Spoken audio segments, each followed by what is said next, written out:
ഒരു super silk സാരിയുടെ കളക്ഷനായിട്ടാണ് നമ്മൾ ഈ വീഡിയോയിൽ വന്നിരിക്കുന്നത്. നല്ല ഭംഗിയുള്ള 2 കളേഴ്സാണ്. ഫസ്റ്റ് വൺ ഞാനിപ്പോൾ വെയർ ചെയ്തിരിക്കുന്ന ഈ ഡ്രേപ്പ് ചെയ്തിരിക്കുന്ന ഈ ഒരു അക്വാ ഗ്രീനിലേക്ക് ഡാർക്ക് ഗ്രീൻ കളറിൽ ബോർഡേഴ്സ് വന്നിരിക്കുന്ന കേട്ടോ. നല്ല രസമുള്ളൊരു വീവിങ് ആയിട്ടോ ഇതിൽ വന്നിരിക്കുന്നത്. സെക്കൻഡ് വൺ വന്നിരിക്കുന്നത് പിങ്ക് ആൻഡ് പേർപ്പിൾ കോമ്പിനേഷൻ. അറിയാലോ ആ ഒരു കോമ്പിനേഷൻ്റെ ഭംഗി എന്ന് പറയുന്നത്. നല്ല രസമാട്ടോ. ഇതുപോലെയാണ് സാരി വരിക.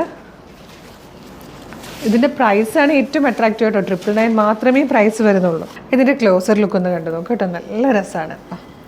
ഇതുപോലെയാണ് സാരിയുടെ കംപ്ലീറ്റ് ബോഡി പോർഷൻ. ഈ ഒരു സെറി വീവിങ്ങോട് കൂടിയാണ് പോയേക്കുന്നത്. നല്ല രസമുള്ളൊരു കോപ്പർ സെറി വീവിങ് ആയിട്ടോ. നല്ല ഭംഗിയാണ് കാണാൻ. അതുപോലെ പല്ലു വന്നിരിക്കുന്നുണ്ട്. നല്ലതായിട്ട് തിക്കായിട്ട് വന്നിരിക്കുന്നൊരു വീവിങ് ആണ് പല്ലുവിലും. ബ്ലൗസ് പീസ് വരുന്നത് ഇതുപോലെ ആയിരിക്കും കേട്ടോ. ബ്ലൗസിൻ്റെ ആ ഒരു സ്ലീവിലേക്ക് ഈ ഒരു വർക്ക് വരുന്ന രീതിയിൽ ബ്ലൗസ് പീസും കിട്ടും. നല്ല രസമാണ്. സെക്കൻഡ് കളറ് ഇതുപോലെ പിങ്ക് ആൻഡ് പേർപ്പിളാണ്. ഫസ്റ്റ് വൺ ഞാൻ വെയർ ചെയ്തിരിക്കുന്ന ഗ്രീൻ ആൻഡ് അക്വാ ഗ്രീനും ഡാർക്ക് ഗ്രീനും കൂടെ രണ്ടും സൂപ്പറാണ്. 999 ആണ് പ്രൈസ്. ഇഷ്ടമാകണമെങ്കിൽ വേഗം തന്നെ നമ്മുടെ website through WhatsApp number through order ചെയ്തോളൂ. Thank you so much.